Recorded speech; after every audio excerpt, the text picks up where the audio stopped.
This whole festival has been about words and narrative and storytelling. So we're going to look at the written word and the images in films, and also our own practical experience of using language to change social norms. So I really struggled with how do I enter into this session with you all today. And then I thought because we're looking at social norm change through language, and I thought maybe if I talk about a particular experience I've had and how language brought about social change, that might be a starting point for us. So I many years ago in Australia, I did a research project looking at women from different cultural backgrounds and language backgrounds living in Australia who had experienced domestic violence. And the research was really trying to hear what was their experience and what needed to happen to sharpen the services to help these women. And so I thought it was really important to hear from the women direct and for those communities to be part of shaping the whole research. And of course, the first problem we struck was in the definitions. No one of the 5 language communities had any words to describe domestic violence. And so basically, these women had experienced domestic violence, but they had no words to describe it in their languages. So we had to uncover the meaning jointly to be able to do the research. How do we talk about this where there are no words? And because there were no words, it technically didn't exist. So these women, some of the words they originally used when I described what I was thinking about domestic violence, some of these women said, oh, the word for that is marriage.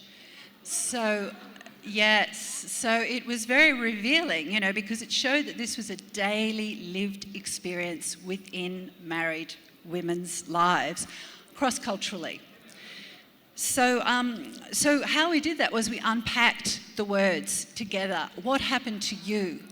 And these women talked about their experiences of being punched or hit or strangled or all sorts of terrible things. And so we used that in our research. These women would talk to other women from their communities in their language, talking about family problems like this, and this. And then the light would dawn on women's faces. And often it was the first time they had ever talked about this before. And the process of talking with each other, using words and narrative, unlocked them. It allowed them to understand they weren't alone. There was a community of women that had experienced this. This was not their individual fault. This was a cultural and strategic problem for all of us. So that is, an entry point really for us to talk about the use of language and social norm change. So I'm going to turn to you, Madam Puri, because you've just written a really beautiful book about the experience of women in India and with the backdrop of the independence struggle. So I'd really like to hear from you about what was in your mind as you were drawing these characters in words, and and how does it relate to the changes, the social norm changes that have occurred in India, as you have seen. Thank you, Susan. Oh. Thank you, Susan, and indeed, if there is any example of how language should be used both to expose gender biases that are ingrained in societies, and then how to unpack them, how to demolish them, then I would say it's in my novel, Swallowing the Sun. And I'm one of those who believes, like Simone de Beauvoir, that women are not born but become women. And that's because language, which is about how you think, and how you express, how you form value systems, what is right, what is wrong, how you convey them. So if that language conditions you to think, for example, that girls are to be, that boys are to be preferred and there should be girl aversion in families, or that women can do some things but cannot do some other things, or must only do certain things. So these kind of biases get transmitted both to women and girls and to men and boys.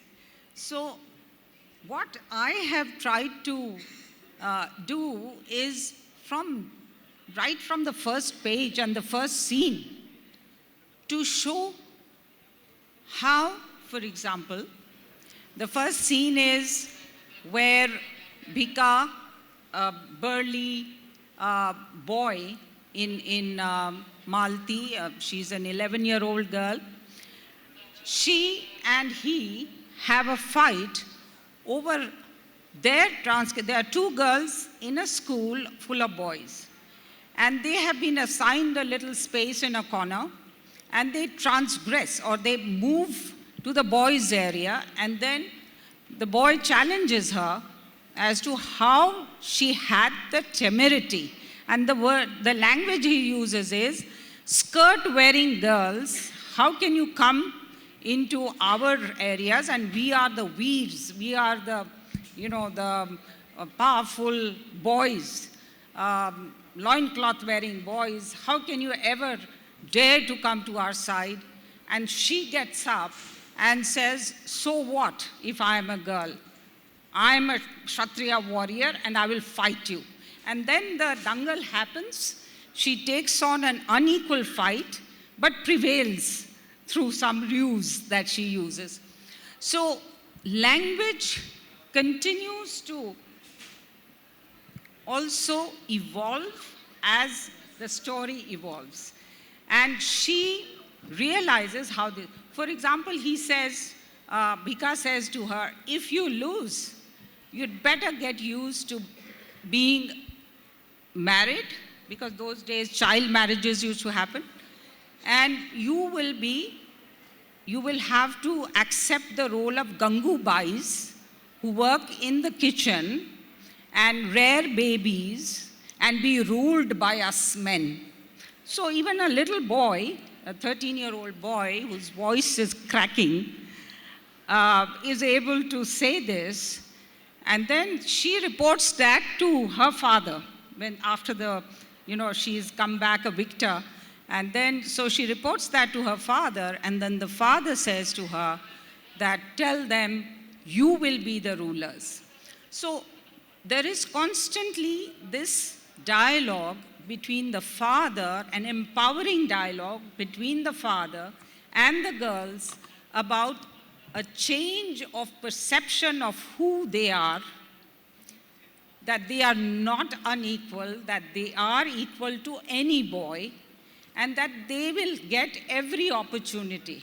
So this is just an example, but there are a number of, one of the other things is how language is used to both justify gender discrimination, and also language in my novel is used to demolish all basis for gender discrimination. For example, when Baba goes and argues with the village headman that all girls should be allowed to go to school, and he turns around and said, but what about this, boys and girls sitting in the same class, and what about the caste mishmash? What happens if, all of that? So he turns around and says, you are a Brahmin. You worship Saraswati, goddess Saraswati. Don't you think that girls have every right to worship goddess Saraswati, and don't you want to see? And he argues that in the village council. But then women themselves are reluctant to come forward, and they say, no, we are fine as we are. And the grandmother of the village, Chandrabai, turns around and gives a sermon, which he had expected would be in support of his proposal. But she gives a sermon saying, this is our Stri Dharma. That is, this is our duty to, to grow the race. And if you want your girls to go out into the world of boys and men and work and study, you'd better give that idea up and have sons if you want that. So, she insults him back. So this is the play of language that I deploy to expose the biases and also then to give a counter to that. And much later, Baba manages in Desai Kheda to push through a proposal in the villages. In fact, he has all the villages to push through a proposal for women's education, all the girls to go to school. So, and again, the language he uses there, and the strategies he uses, of course, ruses he uses in order to get everybody to be on board. And he makes sure this time that the women demand it from and the language they use. And they say, Jai Durga, So when the proposal is put forward, they shout for it, they ask for it. And then the men cannot then say no.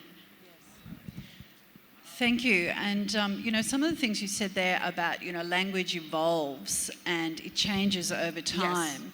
And I think this is something that feminists have always recognised, that you have to name things and that you have to visibilise the lives of women and girls and not just assume that, that everything we say applies equally to both women and men.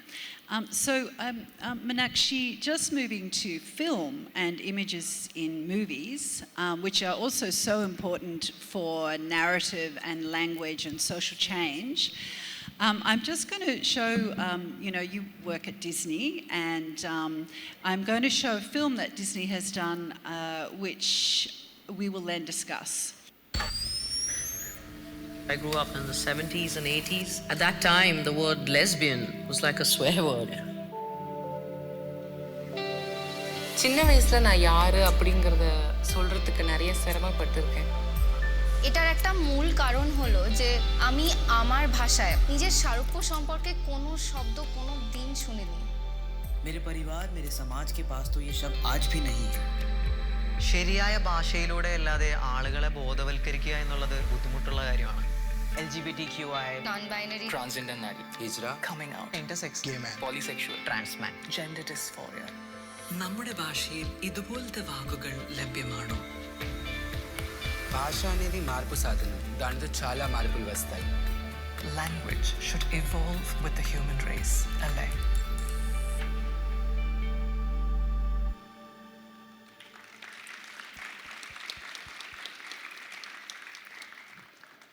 Minakshi, can you tell us about the Words of Pride initiative that we just saw an example of there, and how did you work with the communities to unpack this language in a way that they felt respected them and was representative?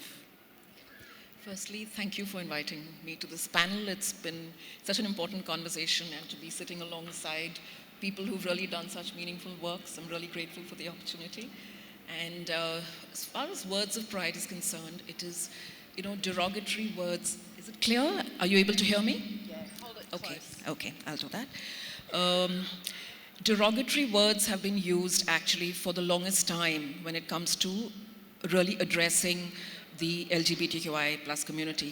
The fact is there are 105 to 110 million people in India who belong to the community itself. And it's not that words didn't exist as far as they're concerned to address them. In fact, if you go back to our ancient literature, if you go back to our Puranas, we've always had words to, address the community itself. What we realized through generations, people have just, I think, forgotten, and it's not necessarily out of malice, or deliberately trying to be offensive. It's just that it's just forgotten. So Words of Pride is fundamentally an initiative to make sure there's respect and understanding around the community, and to make sure that we really are wonderful allies to the community. So it is an initiative where we've got a platform. It's in fact, it's called wordsofpride.com, and if you go to the Disney Star website, you'll find it there. And what we've done is we've reclaimed some of the words which already existed. So we worked with the community, we worked with scholars, we worked with linguists, and we worked with lots of people from Pride Circle, scholars, and hopefully now I'll be able to work with all of you as well to put together a lot more, because the journey has just begun. There's lots and lots of work still to be done. So out there you'll find a lot of films which have been made, short films, which belong to each of the underrepresented communities so far, and they speak of the need for language and how they've not been treated with respect and dignity. So, you just got a glimpse of one of the people out there called Nandini. She belongs to the Hijra community, and she always felt Hijra was used like it was a name calling, piece, or the fact that there was it was a slur word. And she decided that I'm going to just stand up and say I'm a Hijra and I belong to the community. And since then, there's been such a shift in attitude and behavior.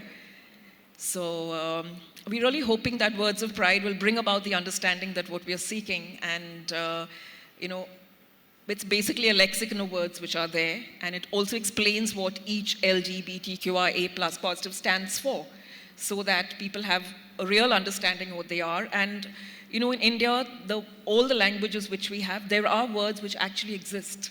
So it's just about pulling them all back, because we are not really the experts in that sense. But as a media brand, as a storytelling brand, we have the power to use all of these words, normalize the conversations which are happening in society, and make sure that we use them in our stories. So whether it's our television channels, whether it is our streaming platforms, all the characters which we have, our attempt is just to make sure the conversations are normalized, and we do build some understanding around this. Unfortunately, because Disney Star is such a huge company, we reach 700 million people, it is so much easier for us to build that understanding at scale. So. Fascinating. Thank you.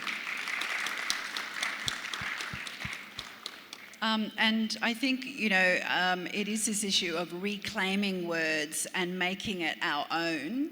And in some cases, it's also about making new words. So, and Aasha, I think we've talked about this idea of visibilizing women in the economy. Yeah. So that's a made-up word as far as I'm aware, but it's very useful when talking about this, because women are very often invisible in the economy, and this has policy implications and financing implications as well. So can you tell us a little more about that? Yeah. There are two phrases that sort of feed into each other and create, a situation that is so not true. So, everybody would have heard the phrase, "wo kuch nahi karti." And there's another phrase that's there in almost all international and national documents, which says low and declining female labor force participation, or low and declining female workforce participation rate. And when you juxtapose one on the other, it makes you cringe, because it is so far removed from the reality. To give you an example, for example, all of us, or most of us, would have eaten golgappas, and we know that there is a golgappa vendor or a golgappa wala who comes to sell golgappas in most colonies. So he's a worker, but we forget that his wife woke up at 5 in the morning and made the atta and rolled out the golgappas and made, and boiled the chole and, and prepared the chole and the tamarind chutney and the other chutneys, and then the whole thing, after 6-8 hours of labor, were placed on his cart, and he went and sold the golgappas in various colonies or in whatever, on his cart, wherever he felt like going to sell or wherever he goes to sell. So her work gets completely invisibilized. Nobody talks about what she's done as, or her contribution as a worker. And what this does then is that, this doesn't just apply to golgappas. It applies to gam karaya. It applies to katputlis, which are, which we know. We're sitting in Jaipur, And we know that Katputli Wala, or the puppeteer, or the guy who shows us puppets, is the guy who is the Katputli Wala. But the woman who made the Katputli is completely ignored in our entire processes. And this kind of invisibilization is something that feminists and feminist economists and sociologists and others have been fighting this battle since at least the 1970s. And yet we haven't really made a dent until last year, when the economic survey finally had a line or had a couple of paragraphs in it, which started questioning some of the way in which this data is being collected. So, so this has huge ramifications, because when the census or the NSS or the PLFS guy comes to ask the head of the household who works in his family, he says he does, and he says, wo kuch nahi karti. And then when she's asked, unfortunately, she has internalized this, and she also says, "Aap kya kaam karte ho?" She says, "Main kuch nahi karti," which is really the worst form of internalizing negative language, which is incorrect, inaccurate, untrue, and completely negates her contribution to economic activity. This is not care work that I'm talking about. Care work is in addition to all the economic work that she's doing. So we double jeopardize her by not counting her as a worker. We include the work that she has done in GDP. So a lot of the stories that you hear about how India's GDP would go up if only India's women would start working is incorrect, because the value of the Golgappa includes her labor. It includes her contribution. So GDP is not going up unless we value add. The women are working anyway in the informal sector, in the formal sector, at home, not counted. BD rollers, there's a long range of different kinds of activities that women do, which our language ends up negating. And that invisibilization is something that we really need to change, because then policy automatically picks up on that doesn't work and then doesn't give her the support that she needs.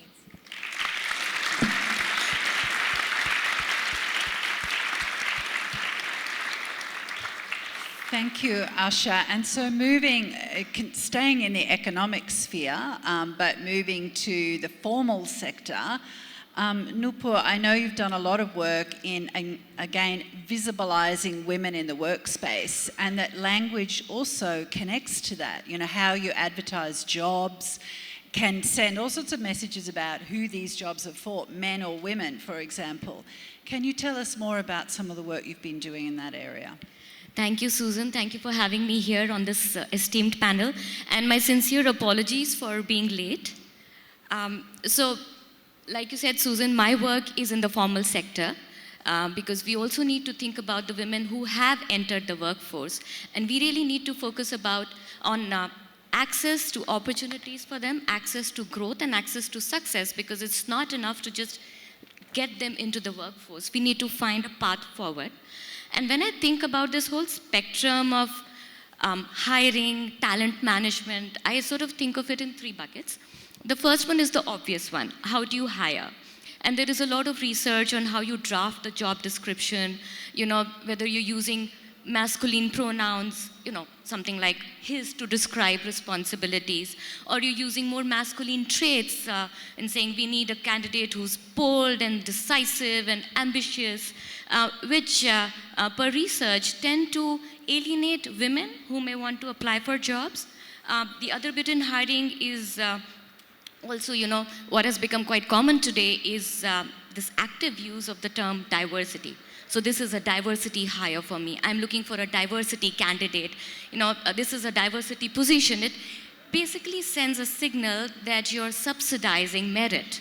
And women are increasingly walking away from a connotation that they're not going to get an opportunity because of merit, but rather on their gender.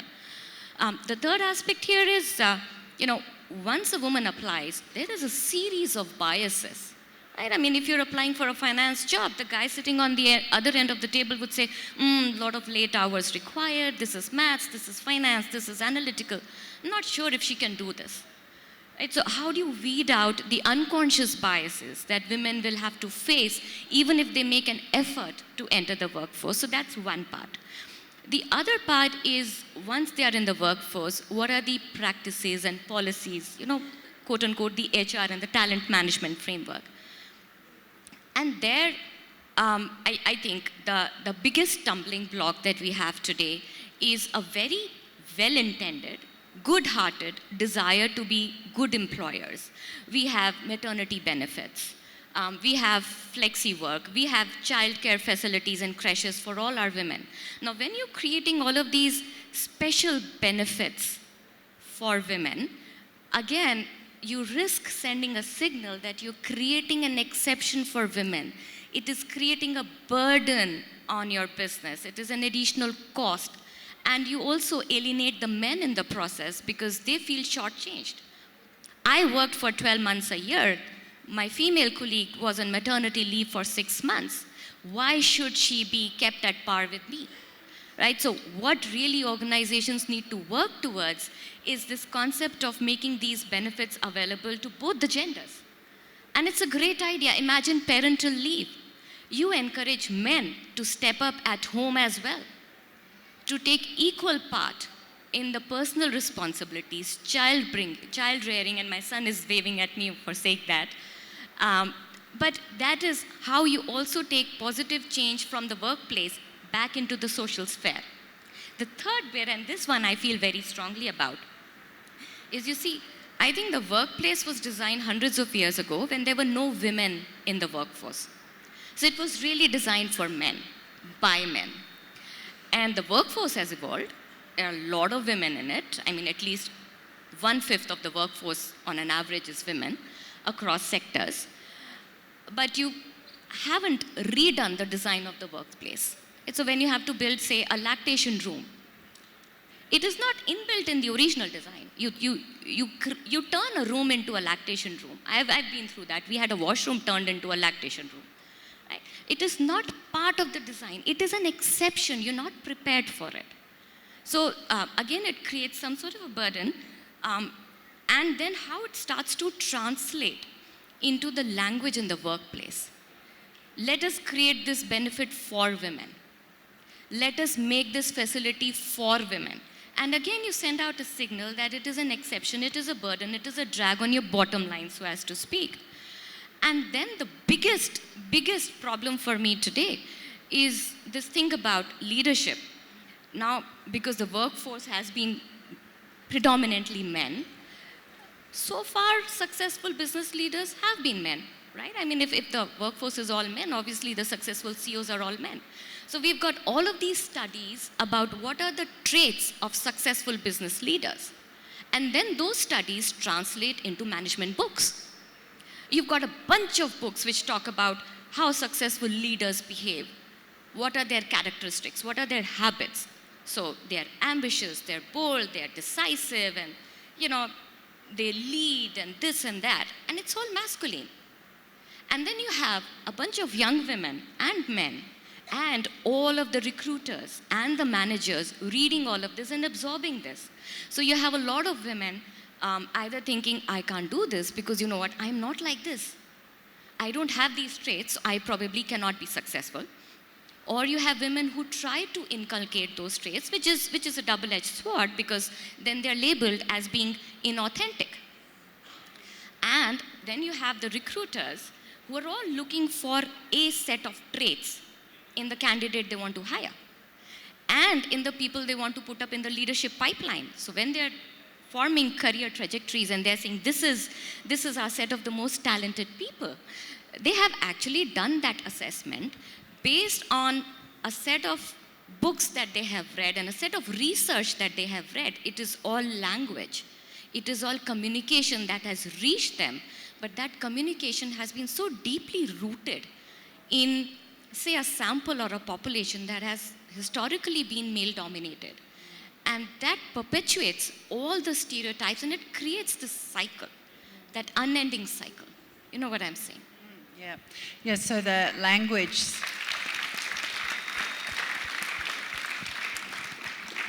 is both a prison in a way, but it's also the way we can release the energy of women and men as well. If we're able to to use less gender-specific language and stop, stereotyping these behaviours as belonging to men or women.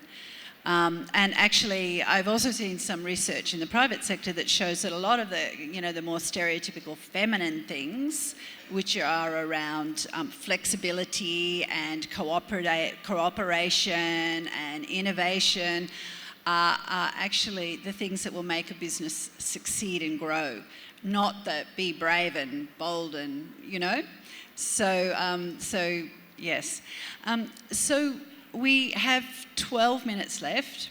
So maybe we go to some questions and then final comments from the panel, I think.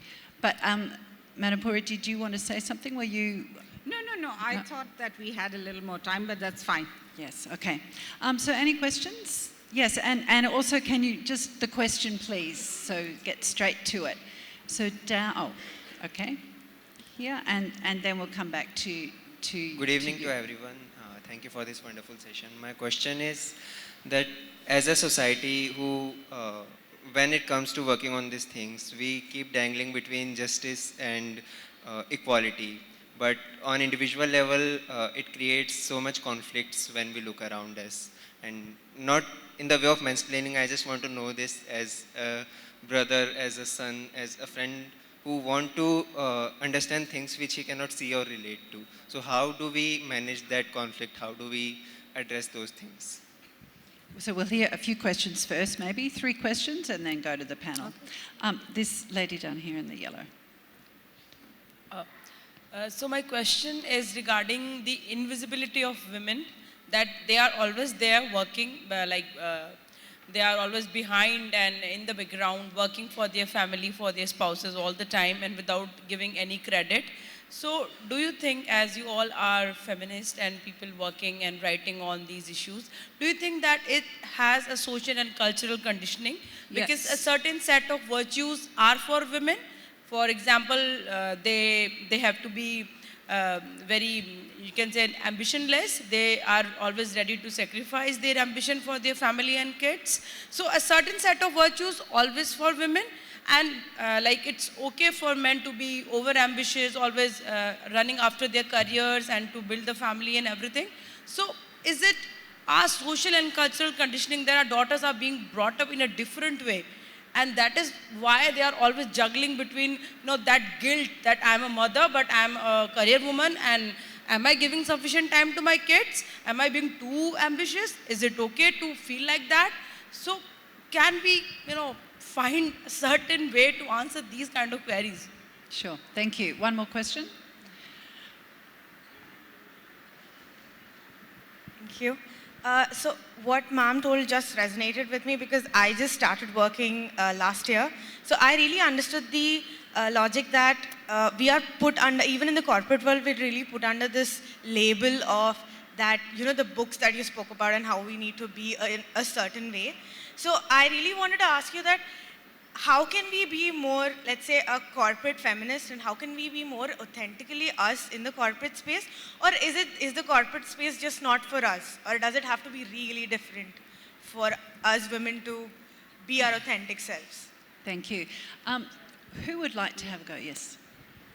So at the individual level, change is made there at the individual level. You are absolutely right. And it's about changing mindsets at that level through using language. How, and also who uses language.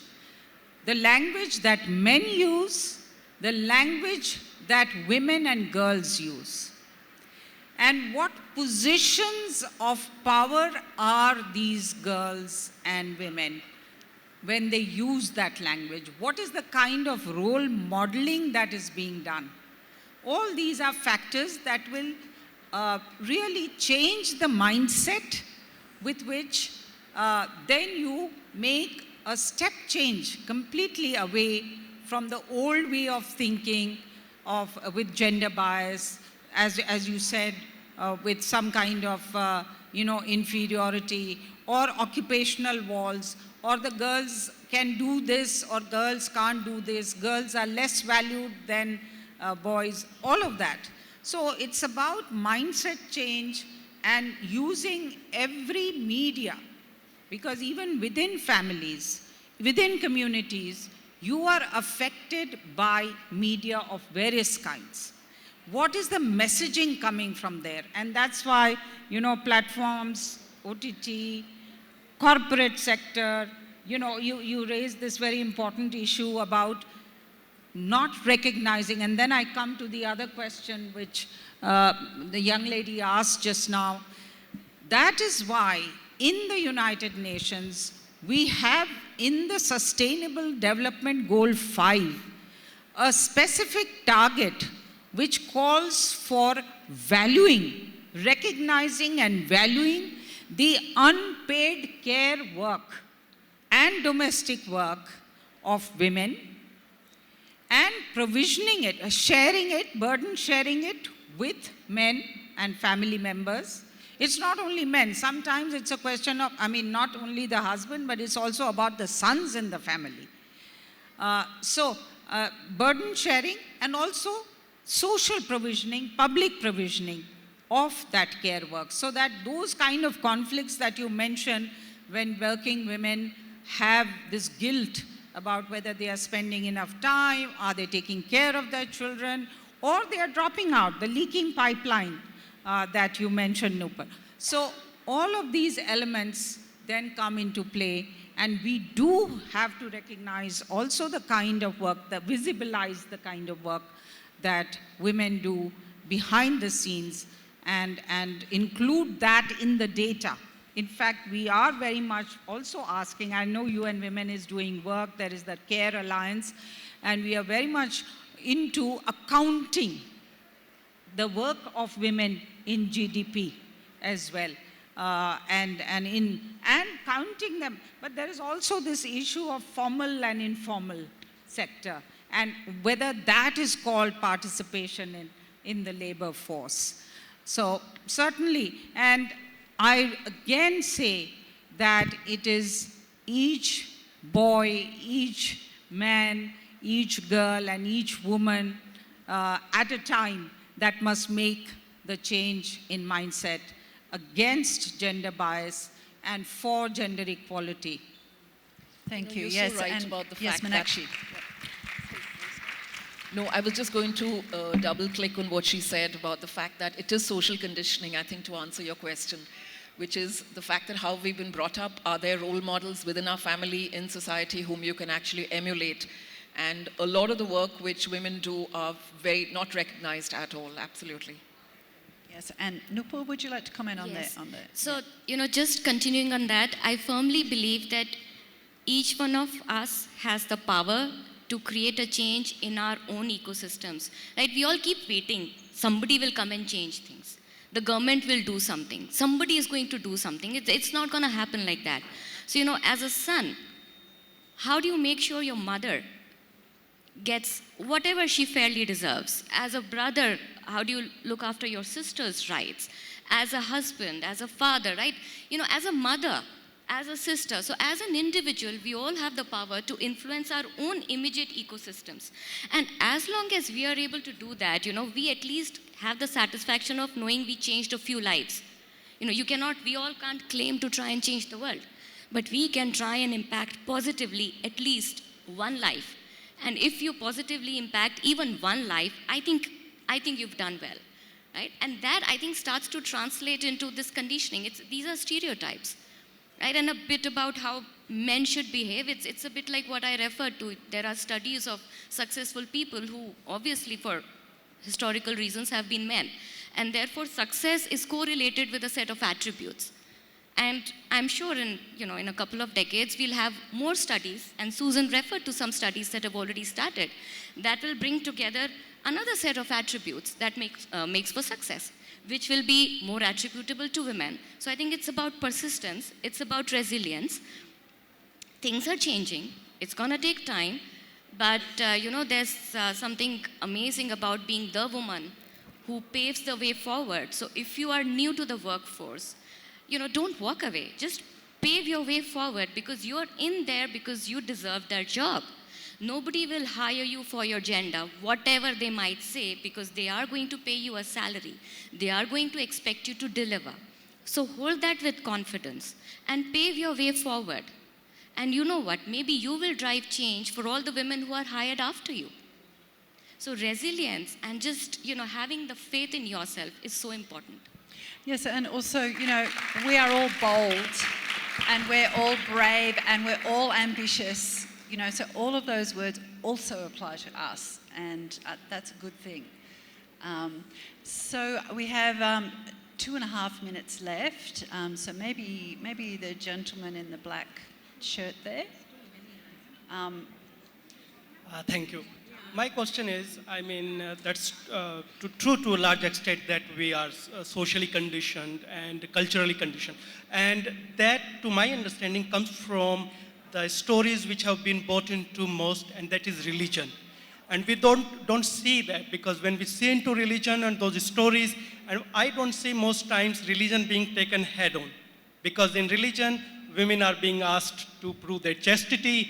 They are being asked because man has asked them, because they lost them in gamble or something, no autonomy for their own body. So I believe those stories, what's your comment on that? That religion is the one that is that goes against the anti-feminist, that movement, and those stories. Comment on that. Yes, please, Madam Puri. Maybe just one more question. Yes, in the white shirt there.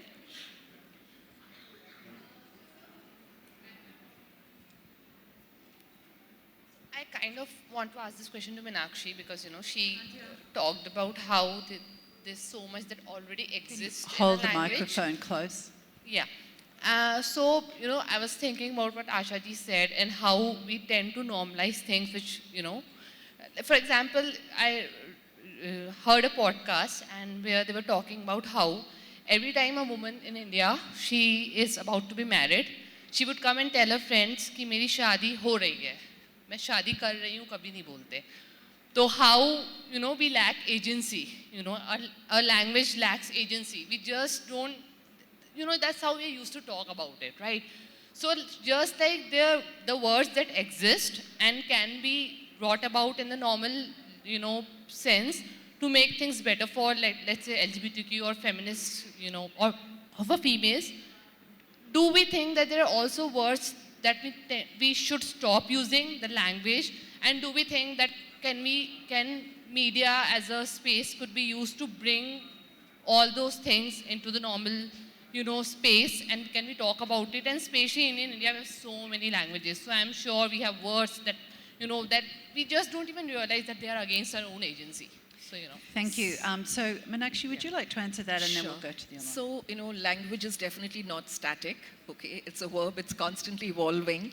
And let me give you an example of the changes which are already happening. If you look at BCCI, it was man of the match. It's become player of the match now, okay?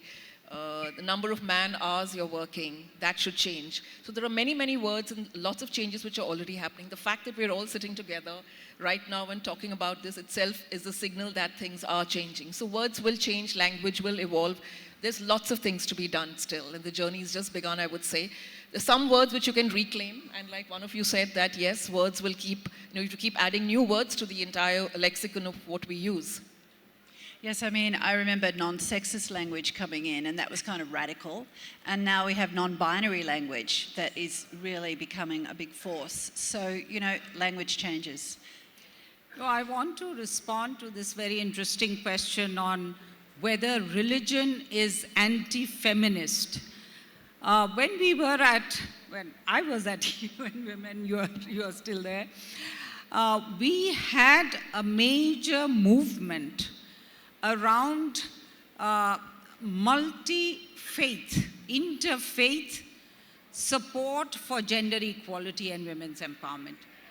It is not as if intrinsically religions, world's main religions, are anti-gender equality or women's empowerment. It is the way it has been interpreted that it becomes so.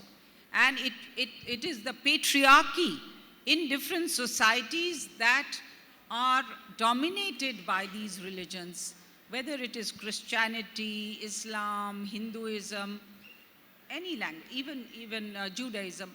Each of these religions has evolved into patriarchal norms. And we tried to change that, to have dialogue around a gender equal interpretation of these religions. So I just, if you permit me, I'll quickly read, because your question just touched what I have written in this novel about how a father has used religion to condition his daughters into empowerment and feeling empowered. So he says, the girls are, this is a chapter called The Seance, and the girls are in front of the goddess's idol. So the girls stood before the deity quietly, heads bent in veneration. Malti noticed the deity's big rough feet covered with red vermilion, dotted in by hundreds of worshippers. Malti remembered the three goddesses. Baba said they should always worship in their minds and actions, Lakshmi, Saraswati and Parvati. How are the goddesses so powerful, so serene, so all-knowing? They were women too. Why could they not be like the goddesses? They had asked him many times. So the girls had asked their father, why is it that we cannot be like the goddesses? Your life should be a struggle to be like them, Baba had told them. Learned and accomplished like Saraswati, happy and full of Shri, good fortune like Lakshmi, and strong like Parvati or Shakti. But how can mere girls like us be goddesses? Destiny decides our lives, doesn't it? Kamla had asked. You have to make friends with destiny. The important thing is to believe in the goddesses and in your innate ability to be like them. Then in time, their light and glory will reflect on you, Baba had said.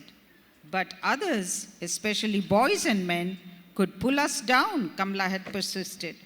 But these are men like me who will help you conquer your destiny and be like the goddesses. Believe, believe, my daughters.